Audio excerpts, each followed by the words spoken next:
Sweet. Everybody that's in the same.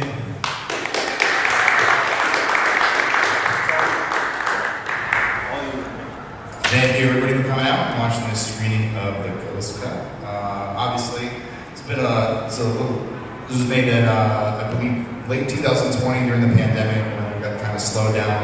We made Never Hike in the Snow, we were supposed to make Never Hike Again.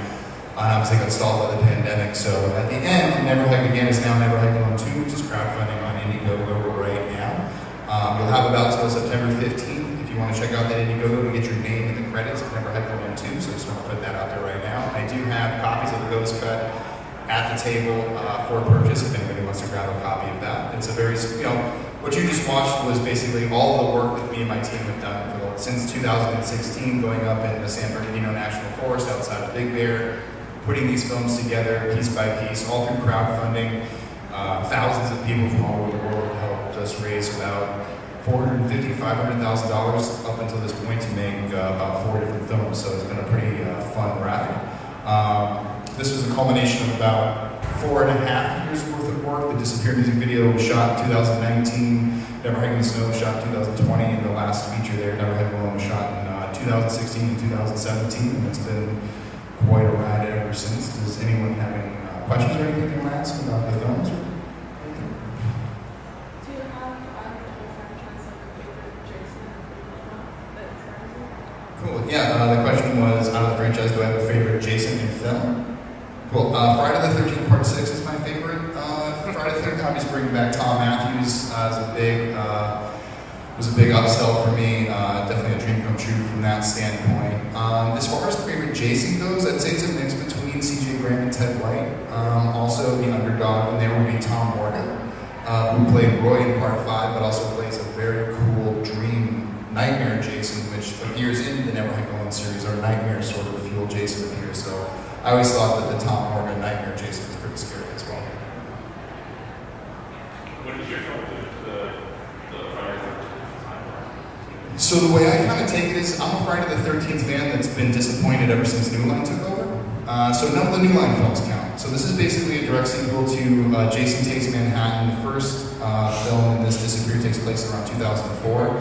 Depending on how you follow the original films, it takes you to about, I think, depending on how you judge it, it's either between 1998 and 2001 is when Jason Takes Manhattan technically would have happened. So this is a few years after Jason would have slinked his way back to Camp Crystal Lake, kind of gathered himself, put a new costume together, found a new mask, and started living a new assumed identity, similar to Friday the 13th Part 2, where he finds a place in the woods to camp out.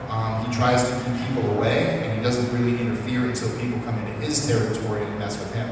So it's a little bit different from where Friday the 13th went, where Jason would wake up from a slumber, start murdering a bunch of people, somebody else would kill him, and the process would repeat over and over again. I wanted to go back to something that felt like there's a monster in the woods, and if you go into the woods alone, he will get you, type deal. What would you say your favorite shot is out of all the movies you've done? Shots in the film?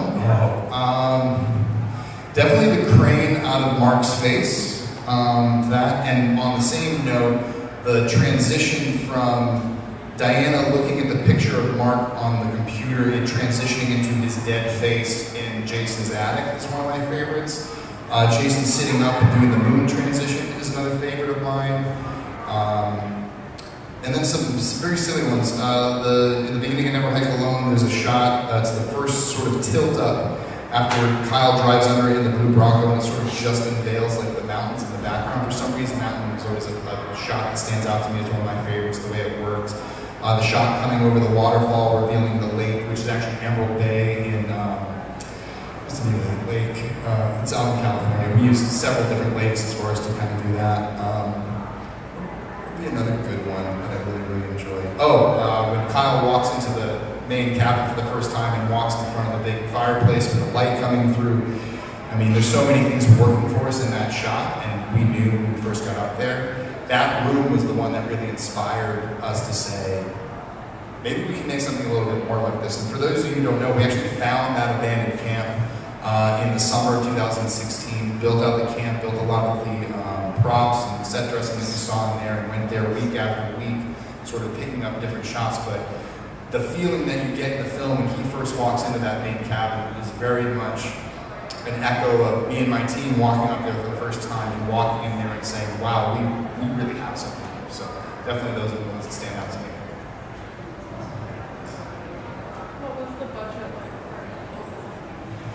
for Okay, budgets. Never Hike Alone was $50,000. We raised about $20,000 to $25,000 privately in the fall of 2016. Kickstarter had fallen through, and we had an executive producer step forward, Barry J., who's the executive producer at Never Hike Alone. He was the one who put us in contact with Tom Matthews.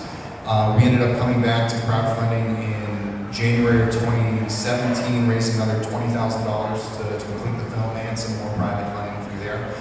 Never Hike in the Snow was about I'm trying to remember what the actual physical production cost was. I believe it was between about $100,000 and $110,000. A shorter film, but it was a much bigger budget because we were shooting in the snow. We had actual locations, multiple actors. We had to go through SAG. We had a bunch of stuff on that realm. Disappear maybe costs maybe $1,000. That was a real just a weekend effort. Me and my friends going out and shooting something for low cost to try and raise awareness about Never Hike in the Snow. And Never Hike Alone 2 is currently totaling up to about $270,000, which will be released this Friday the 13th in October. If you could direct any film from any other franchise in the future, I would love to direct a Toho Japanese Godzilla film, or I'd love to direct a Predator film. Definitely not a samurai era Predator film. I think that would be great. I think that what Danny Trachtenberg did with Prey, that was my favorite film of last year. He did a great job with that. It was a great segue to exploring the different Predator techniques. I would love to see a film set in the Predator world with subtitles, the whole 9 yards. Like, tell me a story about Predators. I would love to see them fight samurais, go through all the different wars of history and show me Predators versus that. I'd like the way that the new film sort of retroactively downgraded the Predators at that time, so they had different weapons and things like that. I think it's a lot of fun to explore. I think it's a cool culture to explore in cinema. Any more projects like Fanboy 13? Not so much 13 Fanboy, but I'm attached to a project that I'm helping write right now. There's a couple of other ones I can't really say out loud just because of NDAs and things like that, but there are things like that, original horror films that we're working on. A couple of the ones I'm excited about, actually, that I can't talk about. I have an animated film that I'm working on right now called Ghost Chicken. It's about a vegan restaurant that's haunted by the ghost of the chicken, and the one girl is determined to figure out why. And so we're working on that with a company called Mako Animation out of Mexico. We're going to put together a campaign for that probably sometime next year. There's a few other scripts that I've been working on with Tom as well. There's one called EMF, which is about a ghost hunter that sort of goes off on his own to investigate some ghost things. It's something I want to film here in Massachusetts, actually, or we're obviously around, but in New England. It would be nice to make something back home. What else do we have on that list? There's a few. We'll have short films coming out hopefully next year. Once Never Hike Alone 2 wraps up and we're able to finish the crowdfunding side of that, I'll be able to shift my focus back to original content, back to crowdfunding and try to raise some original content and shoot some stuff here in New England. So you're going to shoot here? Yeah, I'm in the process of coming back to Massachusetts. I've been in LA for 16, 17 years, and it's about time to come back. There's a growing film community here, there's a growing industry here, so I want to get, sucked up into it, be able to do the work, be able to work on the bigger productions out here. I had the opportunity to work on a film called The Finest Kind, which was shot in Bedford, Massachusetts last year. So to work on a feature-level production that's coming out on Paramount Plus in my backyard was sort of a dream come true, to be like, wow, I don't have to be across the country to do this anymore. I can do this right here, and it's a 10-minute drive from my house. So this is great. So I'd like to sort of repeat that process, and then in that process, create more opportunity for local filmmakers out here to work with us and the Womp Films team and bring that sort of quality and level of production value to Southern New England and see what we can do out here. Because we have plenty of beautiful locations and places to shoot and actors and talent. So it's just about sort of figuring out who's who down here and what we can make. Will there be any more Friday movies after The only thing we have in development is an animated short film called Ghosts in the Fog. It's something I wanted to do. In fact, 4 or 5 years ago, I was actually pitching an animated Friday the 13th series to Warner Brothers. And before Sean Cunningham went to his second round of appeals with Victor Miller, we were actively pitching this to Warner Brothers and got all the way. We were supposed to meet with HBO, but that meeting got canceled because the lawsuit kicked back on. But we've always wanted to see Jason in animation. I think that there's a really big, I think if they took horror icons like Jason and Michael and Freddy and put them in an animated space and put them on a high-end streaming channel like an HBO Max or a Netflix or something like that, I feel like they could make 6 or 8 episodes of these different characters, even if it's just focused on Michael or Freddy or Jason. So my pitch was Jason. That's how I originally wanted to continue the Never Hike Alone series. But when that fell through, I went back to crowdfunding and decided to make it all live action. But I am working on that. There are other stories I would like to tell, but they'll probably come out in short story form. I'll probably release them as books or scripts or things like that. They're just, it's a lot of time and effort and money to commit to making fan fiction, which has been a lot of fun. We got delayed because of the pandemic and all that stuff, but I'm really looking forward to getting the more original stuff next, I would say. But I've definitely been, out helping other fan filmmakers, so if there's anyone out there that ever, needs help with crowdfunding or you need to understand the rules of what it takes to make a fan film, I do have something you can email me at wompstompfilms@gmail.com. I'll send you an email with a list of all the rules, some of the tips and tricks of doing crowdfunding, and usually I'm just an email away if somebody has a question for stuff like that. Where do you find your inspiration when you're writing your scripts or working on a film? I mean, a lot of it's real life. I just find ways to work things in. Never Hike Alone was all about discovery and adventure. Never Hike in the Snow is about loss. And Never Hike Alone 2 is all about redemption. Redemption for multiple characters, getting answers. I find that I start to write and then find the pattern that I'm writing in. So a lot of the times, Never Hike Alone 1 is really based off of a film like 127 Hours of the Martian. Never Hike in the Snow is like an episode of True Detective. And so with Never Hike Alone 2, I started to realize that this was like a battle of 2 monsters, and it became a kaiju film.